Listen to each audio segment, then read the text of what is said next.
gracias a Dios, un gusto verles, qué bueno que estamos aquí en esta mañana, dándonos cita para alabar el nombre de nuestro Dios y para poder ser edificados en el conocimiento y en el consejo de su palabra. Hace un momento nuestra hermana Claudia comentaba al respecto de la celebración de bautismos en agua que vamos a tener el próximo sábado, el sábado ya de esta semana. Yo invito a los hermanos que no se han bautizado, que no han dado paso a este acto de obediencia sobre el mandato que el Señor Jesucristo da para todos aquellos que son hijos de Dios, que lo hagan, que se animen. El bautismo, hermano, no es una opción alternativa, no es algo que el Señor establezca en función de nuestra perspectiva personal de hacerlo o no hacerlo, es un mandato, es un establecimiento imperativo que tiene por propósito, hermano, dar testimonio público de lo que ya ha sucedido en tu vida. Tú eres un hijo de Dios, tú has sido redimido por gracia, has sido lavado por la sangre del Señor Jesucristo. Bueno, el agua en sí no tiene el poder de perdonar pecados, pero la sangre de Cristo sí. Si tú has sido lavado del pecado por la sangre del Señor, el Señor entonces ahora te dice, te mandata, tienes que dar testimonio público a través del bautismo. El bautismo es un símbolo, es una representación externa y visible de algo que es interno e invisible. Tu salvación es invisible, no podemos percibirla visualmente, pero es una realidad espiritual interna y el bautismo representa, cuando bajas al agua, la muerte que tienes a un gobierno anterior, el gobierno de las tinieblas, y cuando sales del agua, la resurrección al gobierno de nuestro Señor Jesucristo. Es un mandato que el Señor da porque de esta manera el creyente se identifica públicamente con Cristo y se identifica públicamente con una congregación local donde el Señor le ha integrado para que pueda continuar siendo discipulado después de su salvación. Entonces el bautismo no tiene poder de salvación, pero es un acto de obediencia al mandato del Señor de dar ese testimonio público. Quien no se ha bautizado, hermano, tendría que aprovechar esta oportunidad de gracia de hacerlo, así como vemos en el libro de los Hechos de los Apóstoles, cuando en el día de Pentecostés se gesta este advenimiento del Espíritu Santo. Pedro diserta el primer mensaje evangelístico a una gran cantidad de judíos, más de 3,000 creen en el Evangelio, reciben al Señor e inmediatamente buscaron la forma de ser bautizados. Entonces, ese es un acto de obediencia. Si tú no te has bautizado y estás consciente de que eres un hijo de Dios, es la oportunidad. Podrías pasar al final del servicio a la mesa de audio con la hermana Claudia para poderte registrar. Al final vamos a hacer algunos comentarios sobre la convivencia posterior que vamos a tener. El día de ayer estuvimos justamente en Apatzingán, no piensen que me fui a Cancún o vengo de Ixtapa, hermano, no. Nos dimos una tremenda quemada en Apatzingán, más de 43 grados centígrados, pero gracias a Dios, hermanos, tuvimos la oportunidad de bautizar a nuestros hermanos y fue un tiempo muy especial para la congregación allá. Por eso venimos un poquito bronceados. Ojalá que algún día sea por estar en Cancún, pero en esta ocasión ha sido por los bautizos. Amén. También ayer tuvimos la celebración del Día del Niño que organizaron de una manera extraordinaria los maestros de Iglesia Infantil. Gracias a Dios, a ese ministerio, de verdad que Dios usa tan potentemente para bendecir a los niños de la congregación y ser un puntal de apoyo para la formación bíblica de cada niño que tendría originalmente que recibir en su propia casa. Así que gracias a Dios por todo lo que el Señor está haciendo. Ha habido mucha dinámica, hermanos, mucha actividad, por eso todavía no hemos colocado los ventiladores, pero yo creo que en esta semana sí tendremos ya la oportunidad de colocar los ventiladores, porque sí efectivamente ya se siente calor. Las hermanas que traen abanico, háganme favor de moverlo fuerte para que ventilen en su entorno lo más posible, por favor, ¿verdad? Por amor a los hermanos. A ver si me llega un poquito aquí al frente. Gracias a Dios. Bueno, la semana pasada estudiamos un tema que tuvo que ver con la vida de moral, la vida de moralidad sexual a la cual somos llamados por nuestro Señor Jesucristo.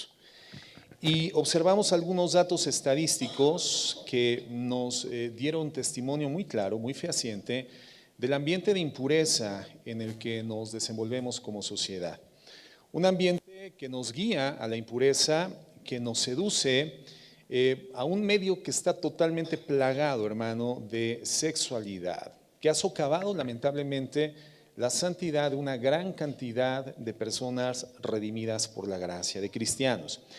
Y en medio de este ambiente de seducción, de impureza, de inmoralidad, Dios nos llama a una vida de pureza en función de la intimidad real con Él.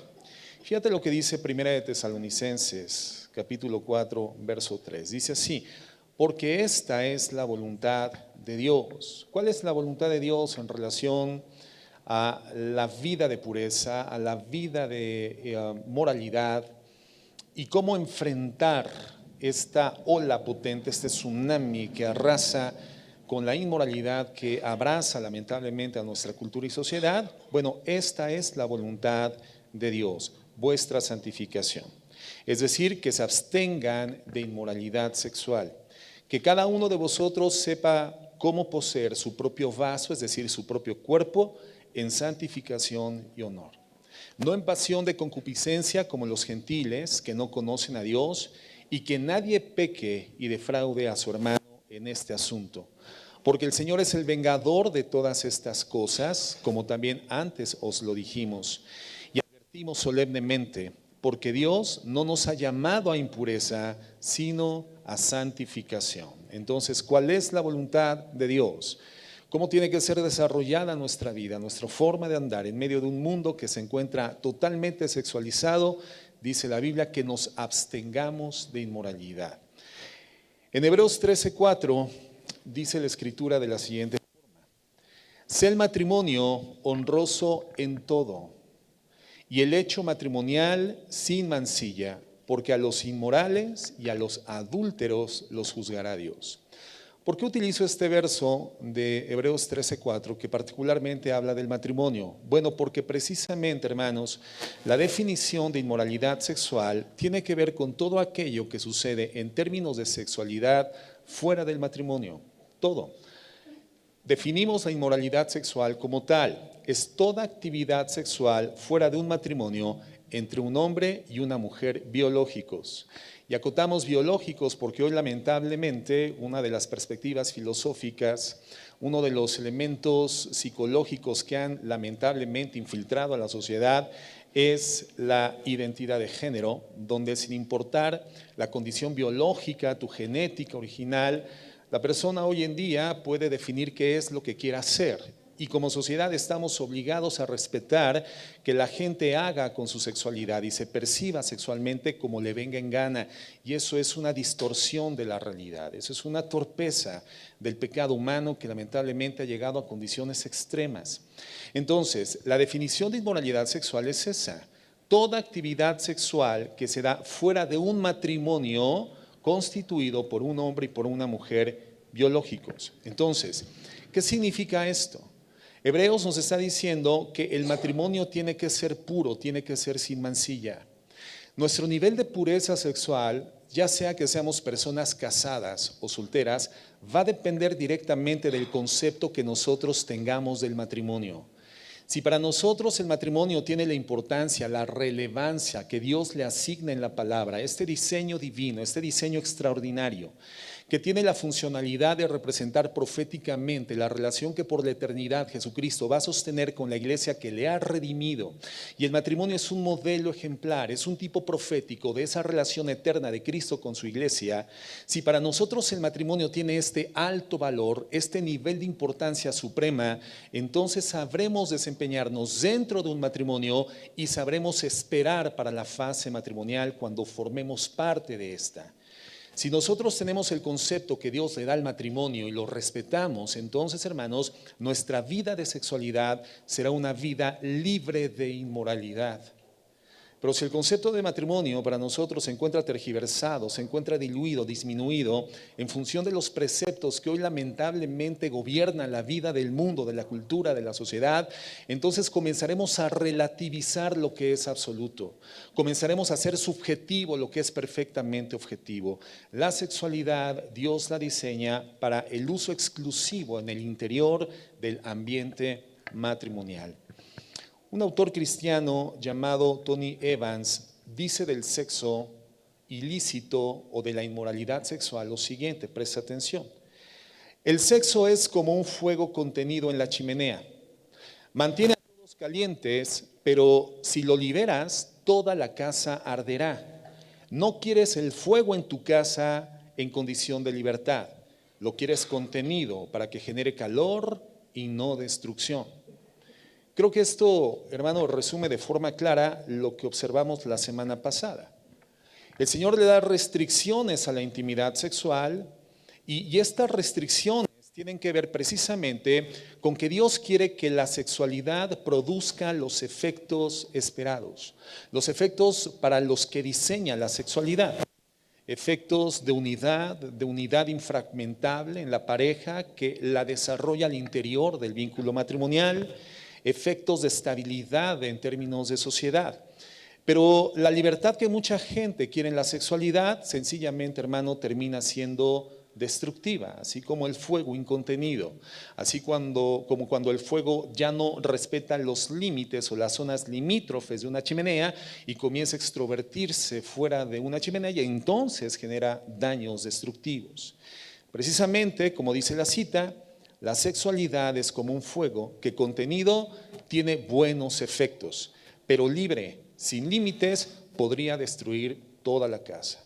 Destruye personas, destruye hijos, destruye esposas, destruye esposos, destruye a la sociedad. En esta mañana creo que nos va a venir muy bien, hermanos, que podamos estudiar a la luz de la palabra cuál es la estrategia que Satanás utiliza históricamente desde el mismo huerto del Edén para podernos llevar a este elemento o a este momento donde caemos seducidos ante el pecado, particularmente el pecado sexual. ¿Cómo es que Adán y Eva, hermanos, fueron seducidos en el huerto del Edén? Ahora, tenemos que entender que el pecado que comete Adán y Eva en el huerto del Edén no es un pecado sexual. Fue un pecado literalmente de desobediencia que consistió en comer de un fruto que Dios había no permitido que ellos comieran. De tal forma que se gesta todo un caos, toda una circunstancia cósmica devastadora a partir de la comisión de ese primer pecado, pero no fue un pecado sexual. Sin embargo, la forma en la cual se gesta este proceso hacia el pecado, cuando el ser humano queda seducido por el pecado, es exactamente el mismo en todas las categorías de pecado, incluyendo el pecado sexual. Bueno, vamos a revisar esta historia en Génesis 3, verso 1, por favor, y nos vamos a dar cuenta cómo somos retratados todos nosotros como humanidad. Todos. Dice la palabra de Dios. Y yo le voy a dar lectura en la Nueva Traducción Viviente, que nos da un lenguaje muy comprensible. Dice así: la serpiente era el más astuto de todos los animales salvajes que el Señor Dios había hecho. Cierto día le preguntó a la mujer: ¿de veras Dios les dijo que no deben de comer del fruto de ninguno de los árboles del huerto? Claro que podemos comer del fruto de los árboles del huerto, contestó la mujer. Es solo del fruto del árbol que está en medio del huerto del que no se nos permite comer, dijo Dios. No deben comerlo, ni siquiera tocarlo, si lo hacen morirán. No morirán, respondió la serpiente a la mujer. Dios sabe que en cuanto coman del fruto, se les abrirán los ojos y serán como Dios, con el conocimiento del bien y del mal. La mujer quedó convencida. Vio que el árbol era hermoso y su fruto parecía delicioso y quiso la sabiduría que le daría. Así que tomó del fruto y lo comió. Después le dio un poco a su esposo que estaba con ella y él también comió. Vamos a orar. Señor, en esta mañana venimos con humildad de corazón presentándonos ante ti, reconociendo que somos pecadores, redimidos por tu gracia, por cuanto hemos recibido ese glorioso beneficio a través de Jesucristo, de la redención, a través de sus méritos. Pero aún continuamos en un mundo, Señor, caído por el pecado dentro de una condición carnal y corpórea, Señor, que nos hace susceptibles a esa tentación constante del pecado y enfrentamos nuestra propia inmundicia interna, Señor, por lo cual la pecaminosidad se encuentra a nuestro alcance. Queremos pedirte perdón por el pecado que hemos cometido. Queremos cada día ser más como tú, Señor, en la vida práctica de santidad que nos has legado por imputación, por gracia. Y te pedimos que nos enseñes y que esta mañana, mi Dios, podamos tener estos preceptos bien definidos, bien establecidos en nuestro corazón para poderlos vivir de manera plena. Ayúdanos en el nombre de Jesús. Amén. Esto que acabamos de leer que viene contenido en el capítulo 3 del Génesis, hermano, tenemos que entender que no es una historieta, no es una fábula que intente dar una explicación sencilla de comprender de lo sucedido en el huerto del Edén. No, hermano, cuando vamos al contexto general de la Escritura nos damos cuenta de que es un hecho histórico.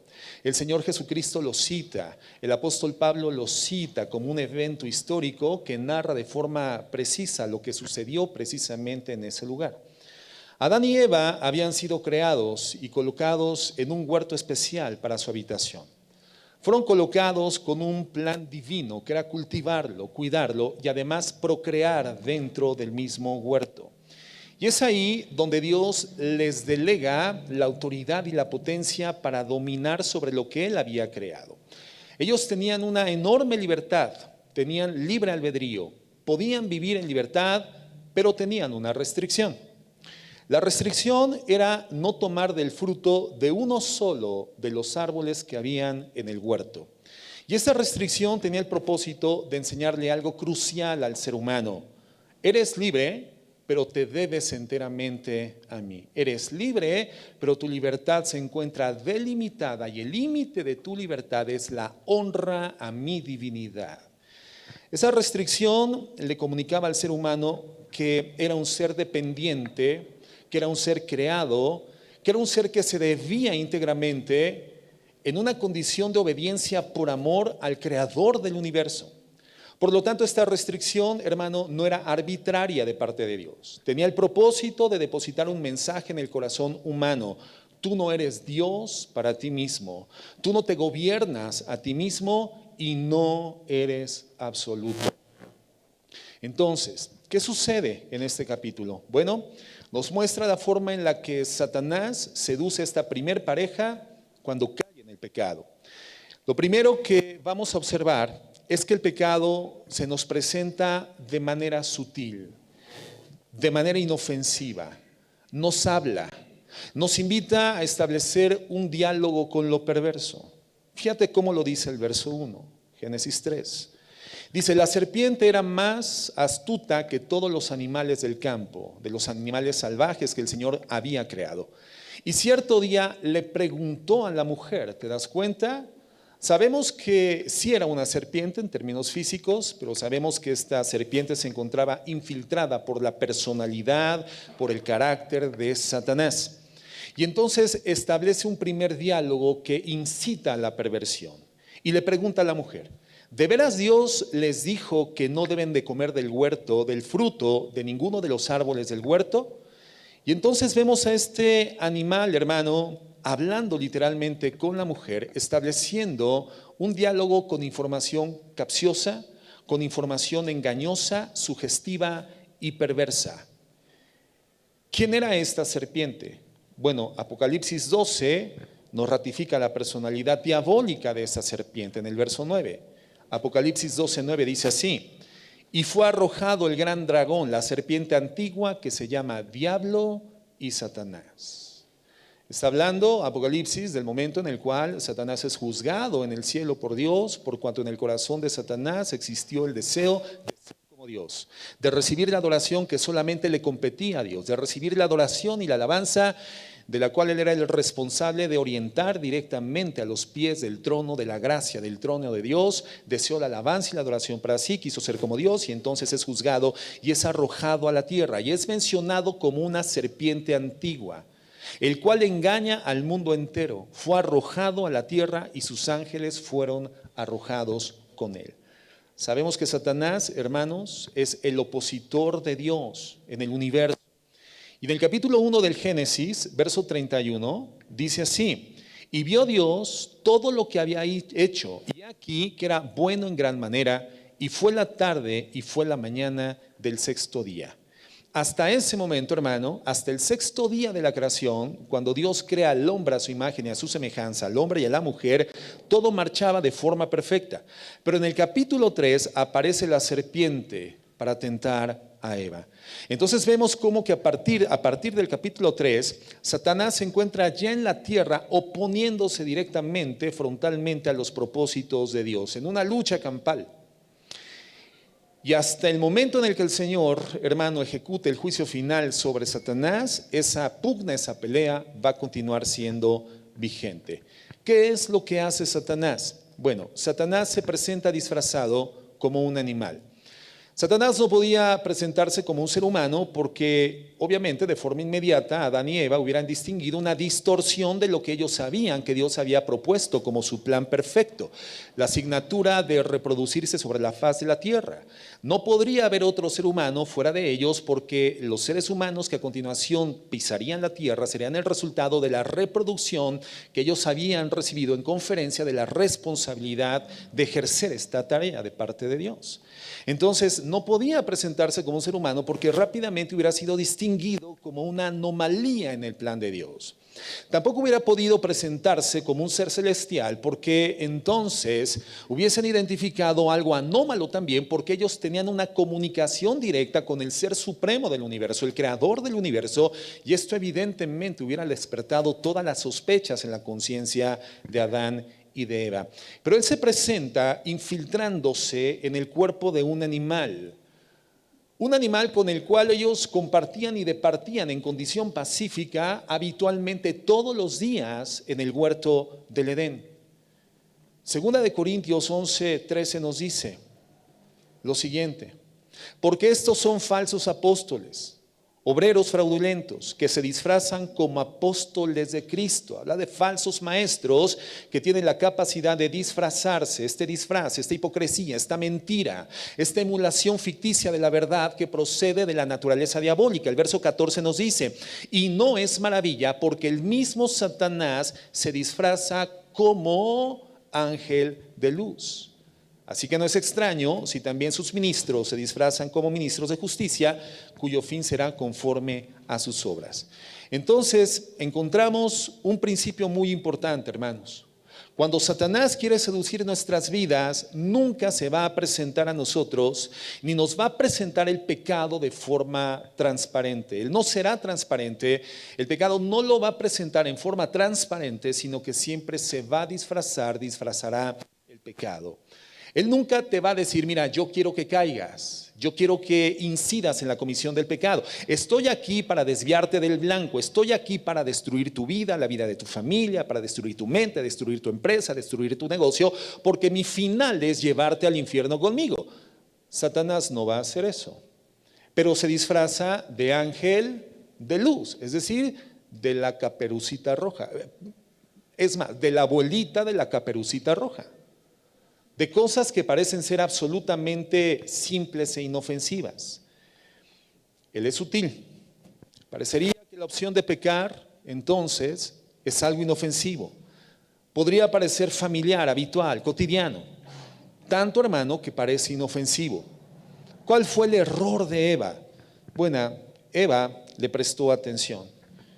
Ella no tuvo discernimiento, no ejerció discernimiento espiritual. Desde la primera pregunta que le indujo a pensar mal de Dios, eso tuvo que abrirle los ojos inmediatamente y darse cuenta de que continuar con esa charla con lo perverso, ese diálogo con la tentación, inevitablemente le iba a conducir a algo triste, algo catastrófico. Es decir, Eva baja la defensa, le da validez a una premisa de Satanás y comienza a platicar, a conversar con el tentador. Comienza un diálogo con el tentador. Como muchas veces, hermanos, nosotros cuando entretenemos tentación en nuestras mentes, iniciamos diálogos con aquello que sabemos que no es correcto, que está desviado, que está fuera del plan perfecto de Dios. Cuando ya tenemos conocimientos acendrados, interiorizados a través del Espíritu Santo por la exposición a la palabra en condición redimida de cuál es la verdad, cuál es el precepto de Dios, pero aún así le damos vigencia en nuestra mente, gravitamos en nuestra mente con ideas que sabemos que son pecaminosas, que son desviadas, y establecemos un diálogo con lo perverso, con lo inapropiado. Comenzamos a dialogar con la tentación. Bueno, tal vez no es tan malo. Al final todo el mundo lo hace. No debo de ser tan exagerado, tampoco quiero convertirme en un religioso o en un legalista. Al final nadie se va a dar cuenta si lo hago con cuidado. La sexualidad es algo natural. Estamos en nuevos tiempos. Además, yo ya soy una persona adulta, sé lo que hago. soy responsable de mis actos. Dialogamos con la tentación. Comenzamos a entablar esta conversación cuando sabemos que no debemos de hacerlo y le ponemos atención a lo que no tendríamos que hacer.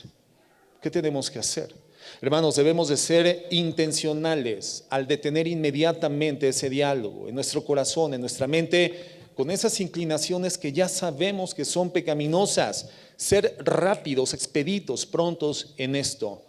¿Por qué, hermanos? Porque Dios nos da la capacidad de dirigir nuestra atención hacia lo que es digno, lo que es santo, lo que es honesto.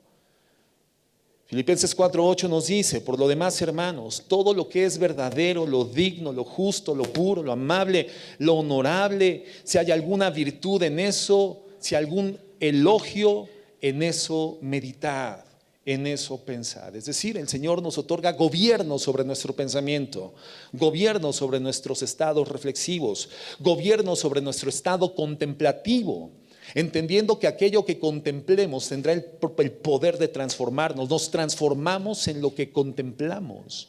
Y la contemplación reflexiva tiene que ser sobre el precepto de la palabra de Dios, no dialogar ni contemplar lo que de antemano sabemos que es pecaminoso. Entonces, la primera estrategia de Satanás fue hablarle de forma disfrazada. Así como nos habla el orgullo de manera disfrazada, hermanos. Así como nos habla el éxito ajeno, no, es que tú mereces más, es que tú eres capaz, es que tú debiste haber sido considerado, no el otro. ¿Cómo nos habla la queja a nuestra mente y al corazón? No, es que no tienes lo que deseas y lo que sucede es que no te han dado lo que tú mereces. Y esto nos lleva al desánimo, a considerar que la gente es ingrata con nosotros. ¿Cómo nos habla el desamor? ¿Cómo nos habla la lujuria, la inmoralidad? ¿Cómo nos habla la vanidad? Con sugestiones sutiles, aparentemente inofensivas. Las permitimos en la mente y comenzamos a dialogar con esto, hermano, y lamentablemente es el inicio del camino hacia el pecado. Actitudes y conductas que son pecado porque intentan minimizar a Dios delante de nuestra perspectiva. Estamos tentados a seguir esas ideas y, hermano, eso es pecado. No les prestemos atención, entonces tenemos que ser conscientes e intencionales a estas estrategias que evidentemente están intentando hacernos caer. En segundo lugar, la segunda estrategia es que el pecado utiliza para seducirnos justamente la idea de que tenemos menos de lo que deberíamos de tener. La idea de que haya ausencias en nuestra vida, en nuestro esquema de beneficios que tendrían que estar debidamente cubiertos. Fíjate lo que dice nuevamente, Génesis 3, verso 1. La serpiente era el más astuto de todos los animales salvajes que el Señor Dios había hecho, y cierto día le pregunta a la mujer: ¿de veras? Dios les dijo que no deben de comer del fruto de ninguno de los árboles del huerto. Claro que podemos comer del fruto de los árboles del huerto, contestó la mujer. Es solo del fruto del árbol que está en medio del huerto, del que no se nos permite comer, dijo Dios. No deben comerlo, ni siquiera tocarlo. Si lo hacen, morirás. Satanás toma algo que Dios dice, hermano, pero lo presenta distorsionado. Lo que hace Satanás es cambiar el contenido de la palabra de Dios. Y a Eva le dice: con que Dios ha dicho. Y después comienza a citar supuestamente lo que Dios había dicho, pero no lo dice como Dios lo dice, lo cita mal. ¿De veras Dios les dijo que no deben de comer del fruto de ninguno de los árboles del huerto? Es decir, a través de un planteamiento erróneo, equivocado, intencionalmente distorsionado, comienza a crear una desconfianza en el corazón humano hacia la bondad de Dios y hacia lo que Dios ha hecho perfecto. La distorsión de la palabra de Dios infiltrada en nuestro corazón comienza a generar desconfianza de la bondad de Dios hacia nuestras vidas. Esto no existía, hermanos, hasta antes de este diálogo en la mente y en el corazón de Eva. Hasta que llega la tentación, comienza una distorsión de la percepción que en el corazón de esta mujer había sobre quién realmente es Dios. ¿De veras Dios les dijo? Seguramente ahí comenzó Eva a pensar: bueno, es que entonces tal vez no entendí bien lo que Dios nos dijo. Quizá no es propiamente lo que Dios nos quiso decir, quizás Dios nos dijo otra cosa. Y la duda comenzó a hacerse presente. Y todo pecado en su base Cuestiona lo que Dios ha dicho y ha revelado como verdad. Pone en duda lo que realmente Dios dice. La base de todo pecado, hermano, es un cuestionamiento a la verdad que Dios ha establecido. Hay otro aspecto mentiroso en la pregunta. Dios había dicho, ¿qué era lo que Dios se había dicho? De todos los árboles del huerto podrán comer. Es decir, el mandamiento de Dios era un mandamiento positivo. De todos los árboles del huerto pueden comer, excepto de uno. Y entonces cuando Satanás hace el planteamiento en forma negativa, de ningún árbol del huerto pueden comer, lo que está haciendo es poner en evidencia una aparente carencia, una aparente ausencia de beneficios. Y Eva responde, no, de todos los árboles podemos comer, menos de uno. Es cierto, me falta uno. ¿Por qué será que Dios no nos dejó comer de todo? ¿Te das cuenta? El planteamiento de Satanás despierta en la conciencia de Eva la sensación de la ausencia, de lo incompleto, de que necesitaba más, de que lo que tenía no era suficiente, y comienza una duda, el sentido de carencia. Dios lo había hecho todo y dispuesto todo. Era bueno en gran manera lo que Dios hizo. ¿Por qué, hermano? Porque Dios es un Dios bueno. Dios es un Dios bondadoso. La respuesta de Eva debió haber sido muy diferente. Cuando Satanás señala la carencia, ella tuvo que haber señalado toda la bondad de Dios. Ante la carencia que plantea en su conciencia Satanás, Eva tuvo que haber hecho un planteamiento exuberante, claro, elocuente, de toda la bondad de Dios. De toda la bondad de Dios. Mira, cuando tú quieres sembrar duda en el corazón de un niño, por ejemplo, ¿qué tienes que hacer? Tienes que llevar a su conciencia el sentido de carencia. Entonces, ¿tus papás no te regalaron nada en tu cumpleaños? Sí, es cierto. Entonces, ¿mis papás no me quieren? Y toda la bondad de Dios a través de los padres hacia ese niño se convierte en maldad porque el niño es consciente del sentido de ausencia o de carencia. Entonces, ¿tu esposo no te regaló nada en tu aniversario de bodas?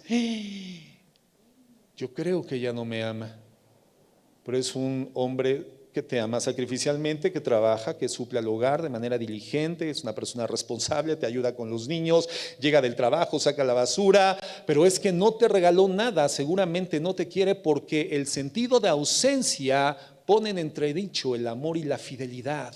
Y eso es justamente lo que hace Satanás. Señala la carencia, trae a la mente humana, me falta algo, yo merezco más. Lo hace Satanás con la mujer. Le señala la carencia al exagerar la restricción de Dios. Y el pecado te dice, tú mereces eso, tú mereces más, tú deberías tenerlo. Y el blindaje contra esta estrategia en ese momento es justamente recordar no la carencia, sino toda la bondad de Dios para con nosotros. Eva pudo haberle dicho a Satanás, sí es cierto, no podemos comer de ese árbol, pero tenemos todos los árboles del huerto, excepto este, pero todos los demás para poderlos disfrutar. Y lo que Dios restringe está bien restringido. Yo me someto a Él porque confío en Él. Un predicador dijo, si mi Dios supiera de alguna situación mejor para mí que la que tengo, me hubiese colocado en ella.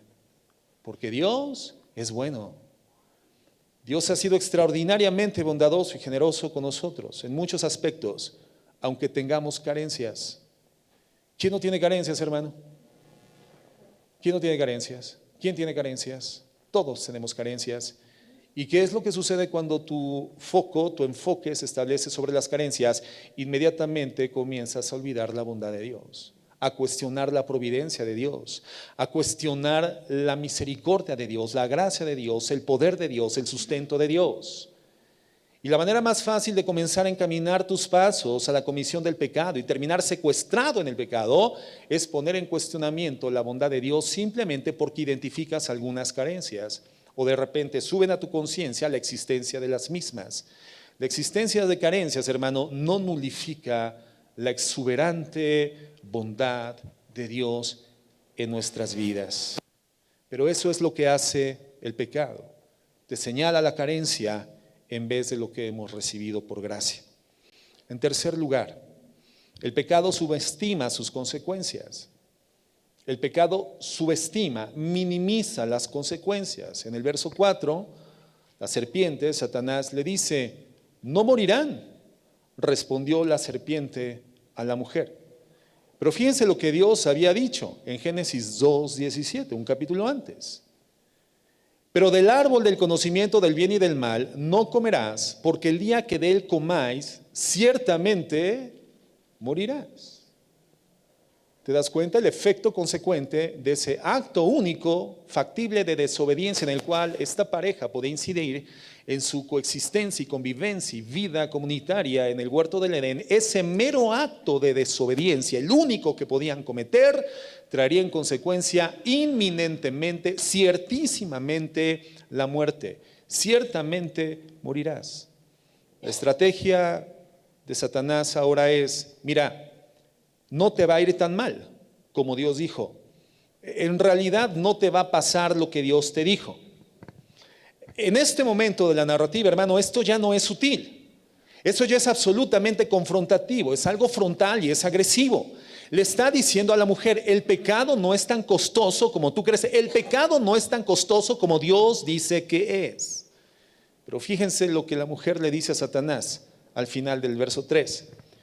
No comeréis de él, ni lo tocaréis, para que no muráis. Le está diciendo lo que Dios les había dicho. Lo que le quita la premisa que Dios ya había establecido como verdad absoluta es la palabra ciertamente. Es decir, ella comienza a diluir, a distorsionar, a desviar el contexto y el concepto real de la palabra establecida por Dios y retira el concepto de certidumbre. Ya no dice ciertamente. Y Dios había dicho: ciertamente morirás. Ella nada más dice: no lo comeremos, no lo tocaremos, para que no muramos. Es decir, comienza a perder la certeza de las consecuencias de la comisión del pecado. Satanás, sin embargo, le dice claramente: ciertamente no morirás.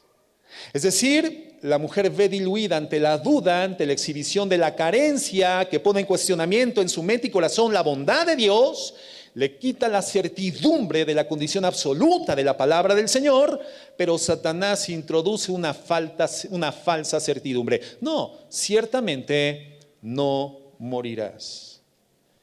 Y aquí encontramos implicaciones muy graves, hermanos. ¿Por qué? Porque quiere decir entonces, Seba, que Dios te dijo mentiras. Dios te dijo que ciertamente morirías, pero yo te estoy diciendo ciertamente no morirás. Entonces, Dios dice mentiras. Por lo tanto, Dios no es tan santo como dice que es, porque Dios miente. Y si Dios no es tan bueno, porque si hay algo bueno que tú podrías conseguir y no vas a morir, pero Dios no te deja tenerlo, entonces Dios no es tan bueno. Dios no es tan santo y Dios no es tan bueno, porque pudieran no tener cosas que tú deseas tener y puedes tener sin consecuencias. Dios no ha permitido que las tengas. Entonces Dios es un Dios prohibitivo, porque Dios quiere drenar, Dios quiere secuestrar, Dios quiere llevarte a perder la oportunidad de experimentar el placer en la tierra. Dios quiere llevarte a perder la experiencia del extraordinario placer de la sexualidad en la tierra. Y por eso Dios es tan restrictivo. Por eso Dios te ha puesto tantas carencias. ¿Nos damos cuenta, hermanos, de las implicaciones de permitirnos un diálogo en nuestra mente con lo perverso, con lo no recto, con aquello que está desviado del santo precepto de Dios? Y así es el pecado, hermano.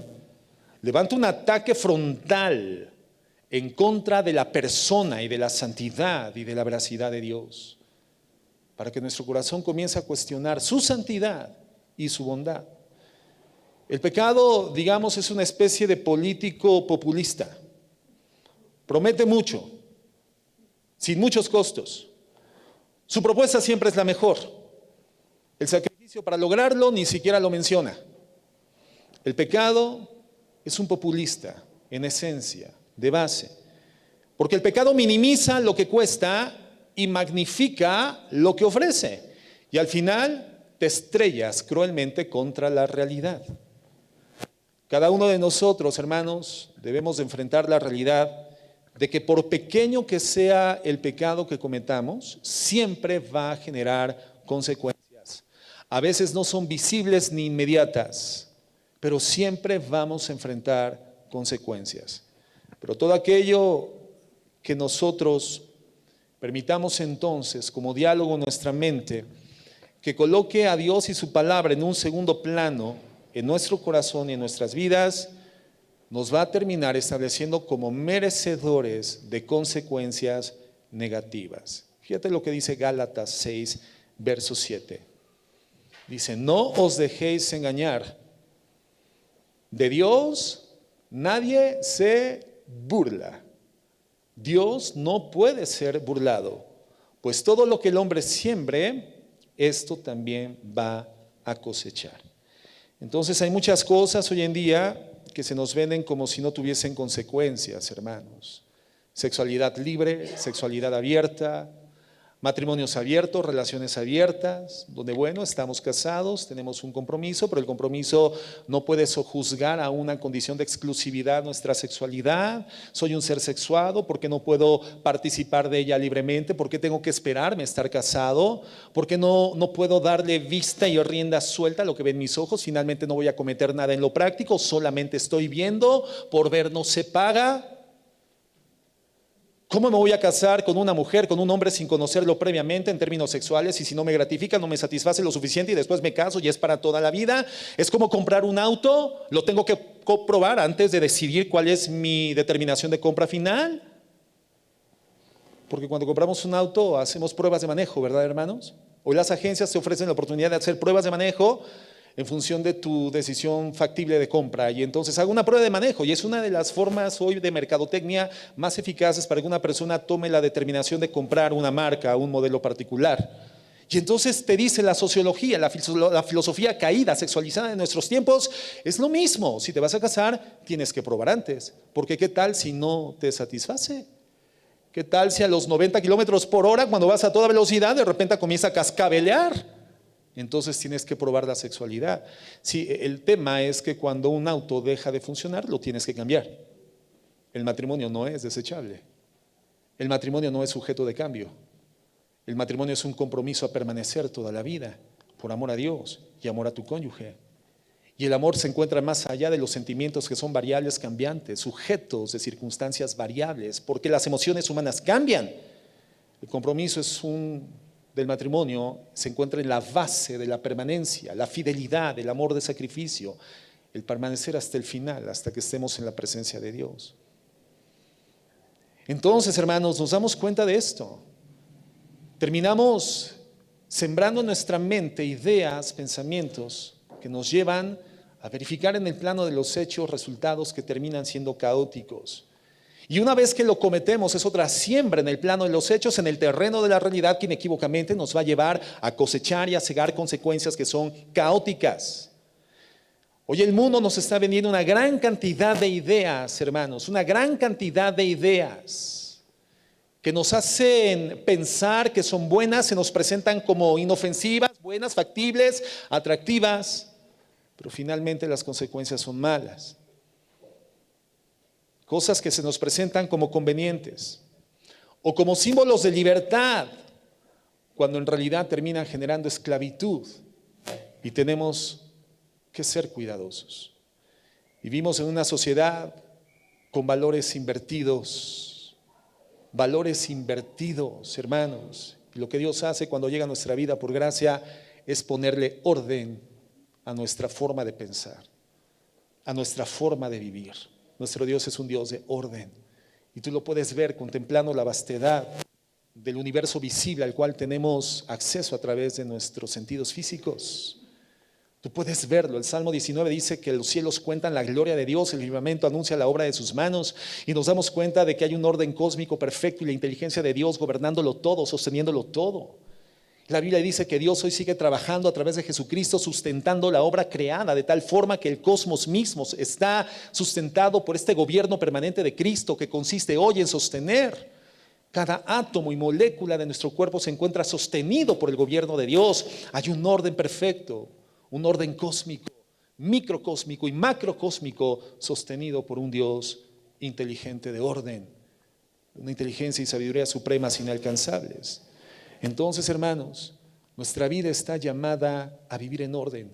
La sociedad está invertida, pero Dios establece el orden perfecto en nuestras vidas. Fíjate lo que dice Isaías 5:20. Isaías 5:20.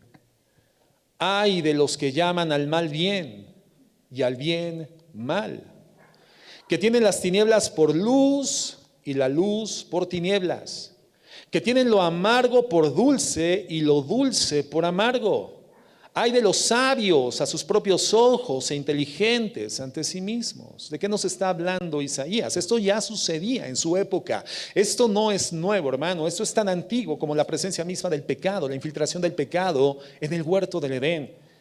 Esto no es novedoso, hermano. Esto forma parte de la condición caída del ser humano a partir de la primera comisión pecaminosa. El profeta nos está diciendo, hay gente que a lo bueno le dice malo y a lo malo le dice bueno. Y después se establece una ilustración que es totalmente comprensible. Es como si esa persona que confunde lo bueno con lo malo confundiera los sabores, y a lo amargo le dijera dulce y a lo dulce le dice amargo. ¿Quién puede confundir lo amargo con lo dulce y lo dulce con lo amargo, hermano? Lo amargo es amargo y lo dulce es dulce. Hermano, tú puedes comer una semilla de limón y no podrías jamás terminar concluyendo que el sabor es dulce, porque el sabor es profundamente amargo. Amargo. Y eso es objetivo, eso es realidad, eso es certidumbre, eso es verdad, eso es inobjetable. Es una certeza absoluta. Lo amargo es amargo y lo dulce es dulce. La persona que dice, no, yo soy mujer, pero su genética es de hombre. Sí, pero me he deconstruido socialmente. Y yo me percibo como una mujer. Sí, sexualmente estoy sexuado como un hombre, pero yo soy mujer. ¿Qué tendríamos que hacer para demostrarle que su perspectiva es relativa, subjetiva y obedece a una perversa distorsión de la realidad? Una autopercepción totalmente confundida. Tendrías que darle un dulce, pero realmente le darías una semilla de limón. Y le dirás, mira, te regalo esto es dulcísimo. Literalmente va a ser una explosión de sabor, de dulzura. Vas a comenzar a salivar porque tus papilas gustativas se van a deleitar en el sabor de esta semilla de limón. Y cuando la muerda, hermano, va a explotar la amargura. Y te va a decir esa persona, ¿estás loco? Esto no es dulce, esto es amargo. Una prueba elemental que podríamos hacer con la gente que cree que puede determinar lo que es fuera de las nociones de realidad, que vive en el mundo y en el ambiente de lo relativo, de lo subjetivo, de la definición de mi propia concepción y autopercepción, de la construcción de mi existencia y mi identidad en la base de la sociedad. Así de sencillo, así de absurdo es el pensamiento del mundo. Así de absurdo, hermano, y con consecuencias lamentables, catastróficas y trágicas.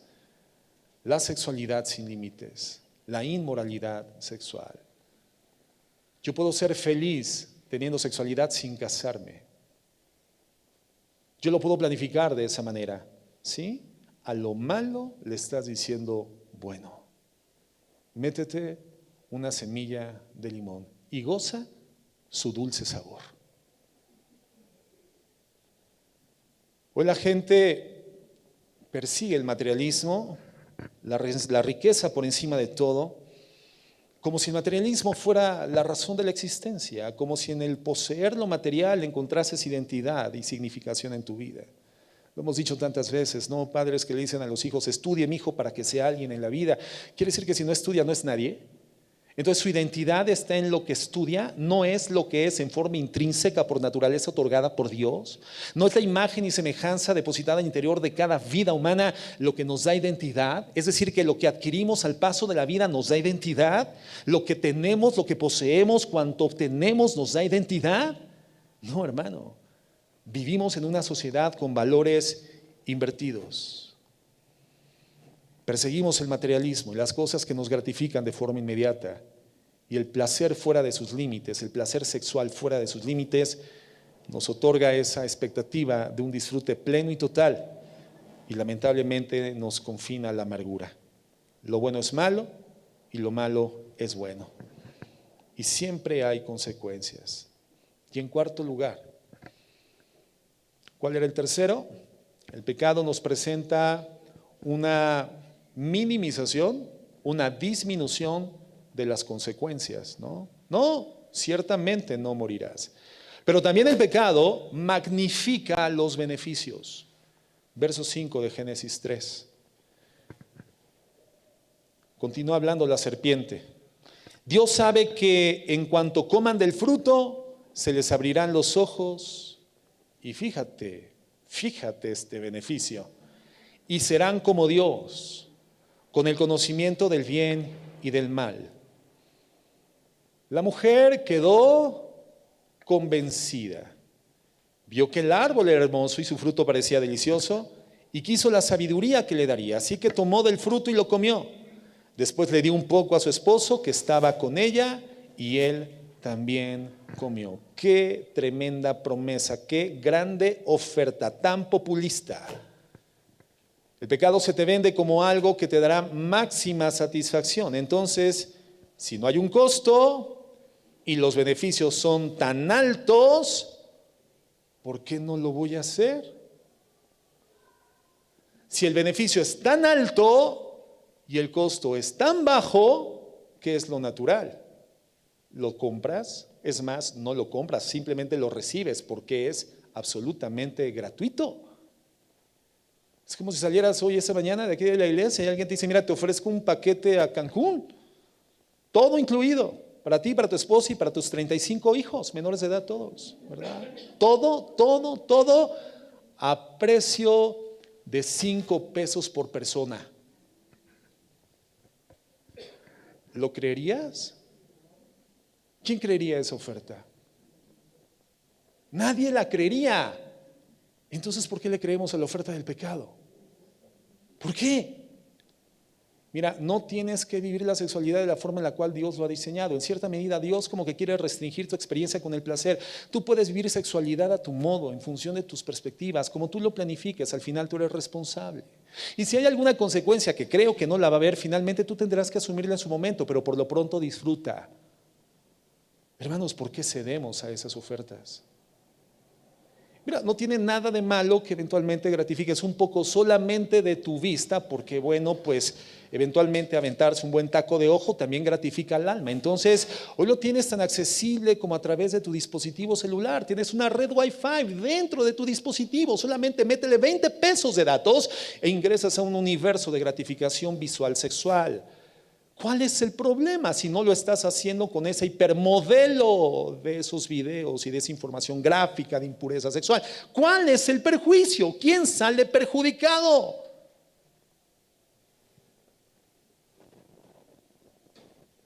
¿Te irías a Cancún, un paquete vacacional? 5 pesos por persona. No accederías a esa oferta porque es abiertamente falaz, abiertamente absurda, es ilógica, no tiene coherencia. Así de incoherente es la oferta del pecado, e incoherentemente, hermanos, accedemos a ella.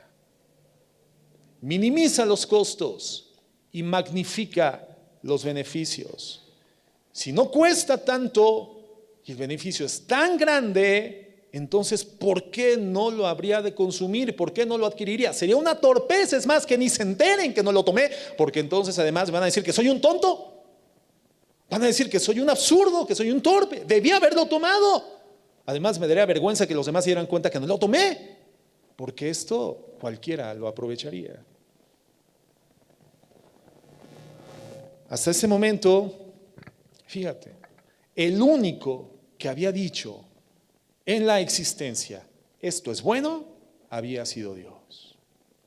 El único ser en el universo que había declarado y decretado que era lo bueno había sido Dios. Pero ahora vemos a Eva diciendo qué es lo bueno. Vio que era bueno. Estableció en su conciencia una nueva perspectiva de lo bueno, de lo bondadoso, de lo asequible, de lo correcto, de lo deleitable. En un corazón que se ha deslizado en el pecado, lo bueno ya no lo define Dios, hermano. Ahora lo bueno lo definimos nosotros. Cuando el pecado ha comenzado a centrarse en nuestra mente y en nuestro corazón, lo bueno ya no es definido por Dios. Nosotros nos constituimos en quienes definimos ahora lo que es bueno. Ahora yo sé lo que quiero, ahora yo sé lo que me conviene y voy tras de eso. Y nadie me detiene. Dios había dicho, ese árbol no les es bueno, no lo coman. Y ahora ella dice, ese árbol es bueno, es agradable y es deseable. ¿Cuántas cosas, hermanos, somos totalmente conscientes que se oponen a lo que Dios quiere para nuestras vidas, pero aún así les damos entrada? El pecado es una redefinición de la moral de Dios. Yo establezco ahora qué es lo que me conviene, es decir, comienzo a jugar a ser Dios para mi propia vida. Y esa fue la última estrategia de Satanás, exagerar los beneficios del pecado. Todo comienza con un diálogo, con lo que de antemano sabemos que no es conveniente. Mira, si el mundo se encuentra sumergido en esta condición sexualizada, en esta presencia de lo sexual ilícito en todos los ambientes, en todos los ámbitos, en todos los campos, en todas las actividades. Sexualidad ilícita en la ciencia, en la tecnología, en la música, en lo que vemos en la televisión, en lo que fluye por la media, por la internet. Hermano, si el mundo está secuestrado por esto, bueno, lo entendemos, es una condición caída. Pero nosotros como iglesia cristiana, como personas redimidas por la gracia, como extraídas de esa condición triste, maligna, perversa y de destino atroz, por la gracia del Señor, por los méritos de Cristo, por un amor, hermano, que no tiene parangón, que no tiene explicación, por el puro afecto de su voluntad, donde Él recibe en sustitución de nosotros el pago del pecado que no cometió, es transferido nuestra culpa sobre Cristo para hacernos libre de la sentencia eterna y en esa cruz ser destruida el acta de decretos que nos era contraria. Hermanos, si nosotros hemos sido sujetos de esa gloriosa bendición, de esa realidad inalcanzable de redención y vida eterna con Dios, hermano, ahora somos llamados a vivir en santificación. Somos llamados a vivir en correspondencia de la realidad espiritual en la cual vivimos y hemos sido ubicados por la gracia de Dios. Por eso el mandato de Dios a su iglesia en este medio ambiente que se sume, se hunde en la inmoralidad sexual es absténganse de toda impureza. Que cada uno sepa tener su propio vaso, su propio cuerpo en santidad y en honor. Y el matrimonio se mantenga en condición lícita, en pureza y sin mancilla. Porque el Señor es vengador de los que cometen, en contra de los que cometen inmoralidad. Somos llamados a la pureza. Somos llamados a abstenernos. Somos llamados a no iniciar diálogos con lo perverso, con lo que sabemos que es ilícito, con lo que a todas luces, hermanos, en conciencia el Espíritu Santo establece con total certidumbre, terminará generando un caos atroz, un caos, en muchos casos, irresoluble de nuestra vida personal, como soltero o como casado. Un caos, una condición atroz, redefiniendo lo que es bueno, viendo la carencia, en vez de objetivar nuestra atención en la bondad exuberante de Dios en nuestras vidas. Dios es bueno. Y Él establece los límites.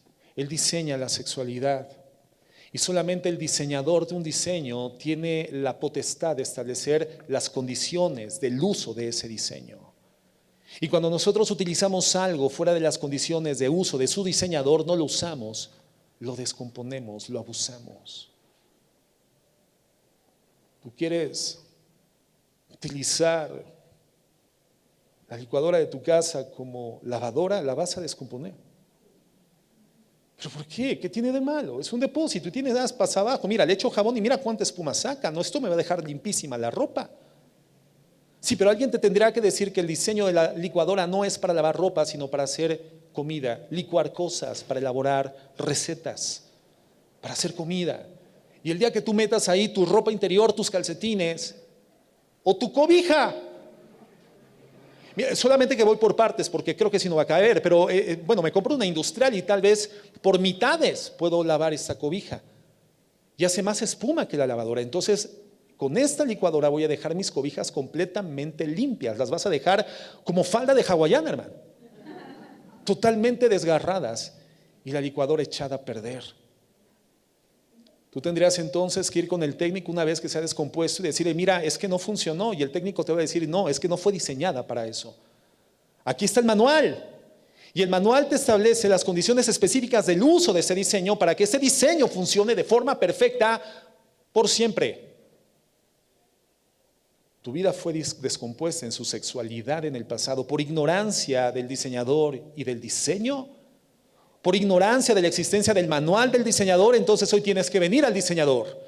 Hoy tienes que venir literalmente a la consulta con el diseñador. Tienes que entrar a la oficina del técnico, al taller de reparaciones y decirle, Señor, vengo descompuesto en mi percepción de la sexualidad, en mi vida sexual, en mi vida de intimidad.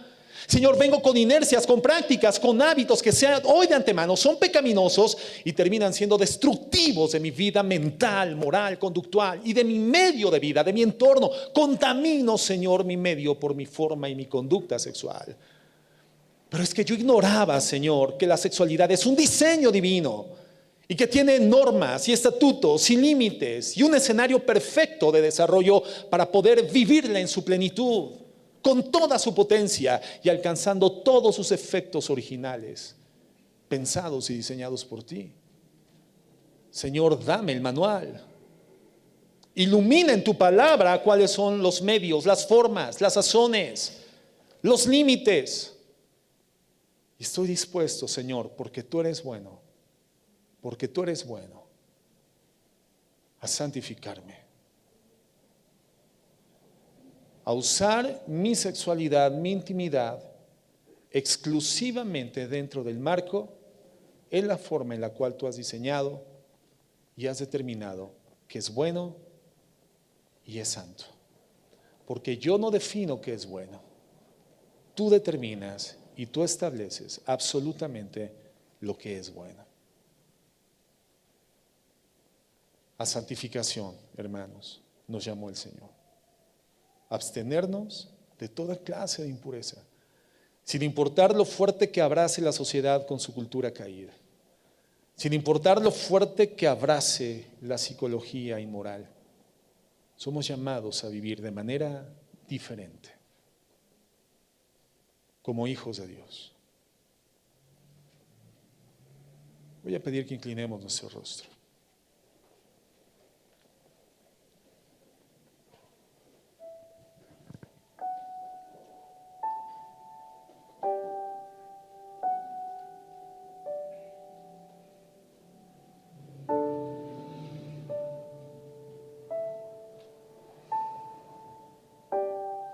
En el secreto de nuestro corazón, hermanos, tengamos un diálogo honesto con Dios.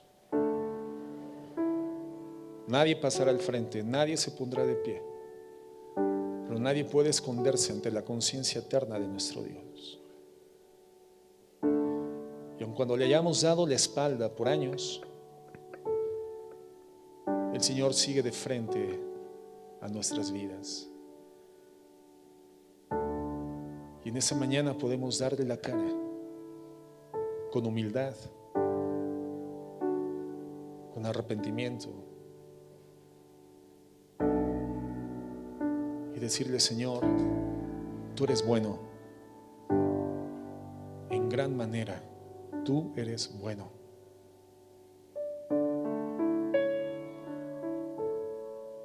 Si hubiera una condición mejor y más conveniente para mi vida, Señor, tú ya me hubieras ubicado en esa condición. Pero lo que tengo, lo que has aproximado a mi alcance, lo que me has permitido, me habla de tu bondad. Y lo que no me has permitido, me habla de tu cuidado amoroso. Me habla de que tú eres Dios, de que yo no me gobierno a mí mismo. Me habla de que yo soy dependiente de ti, de que me has dado libertad. Y la libertad consiste no en hacer lo que quiero, sino en hacer lo que debo. Acceder a los derechos y a los privilegios, pero cumpliendo cabalmente mis responsabilidades. Hoy soy consciente, Señor, de que soy tu creación. Yo no me creé a mí mismo. Y si yo no tuve poder creativo para mí mismo, para mi propia existencia, menos para darle existencia a todo lo que existe, lo que mis ojos ven y más allá lo que mis ojos no ven. Por lo tanto, Señor, yo no puedo legislar nada. Tú eres el legislador de la moral. Tú determinas qué es bueno y qué es malo, no el hombre. Y cuando intentamos hacerlo, Señor, rayamos, vamos más allá de lo ridículo. Los resultados siempre son atroces, destructivos, dolorosos.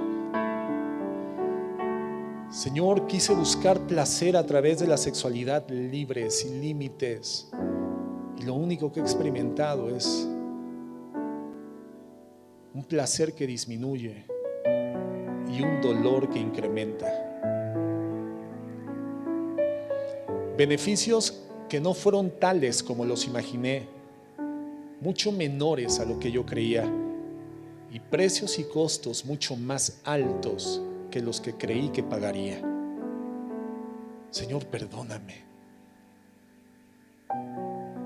Vivir al interior de una sociedad contaminada, hipersexualizada, Señor, no me atribuye en ningún momento el derecho de consumirla, sino me hace consciente cada vez más de mi obligación de abstenerme, de no tocarlo, de no olerlo, de no consumirlo, de no buscarlo, de no planificarlo, de abstenerme, Señor, teniendo acceso factible, de terminar, Señor, por voluntad propia, abstenerme y guardarme para ti, Señor, porque eso es santidad. Tú has hecho exclusivo para ti el manejo de mi mente, el manejo de mi boca y el manejo de mis miembros. Eso es santidad, es consagrado para ti. Yo no puedo utilizar para fines diferentes lo que tú has reservado solamente para ti. Hoy lo entiendo y te pido perdón. Es difícil, es complejo, la influencia es muy fuerte. Pero Señor, nunca será tan fuerte como el poder de tu Espíritu Santo en mi vida, como el poder de tu palabra renovando mis pensamientos, como el glorioso poder de esa expectativa extraordinaria de mi encuentro contigo, mi Dios. Y el que tiene esa esperanza, encontrarse con su Señor en aquel día, se purifica todos los días como Él es puro. Hemos sido llamados a ser puros, mi Señor, a no mezclarnos, a no dejarnos infiltrar ni adulterar, a ser puros sin mezcla para ti. Ayúdanos. Esa es mi definición, Señor. Continúa enseñándonos. En el nombre de Jesús. Amén y amén.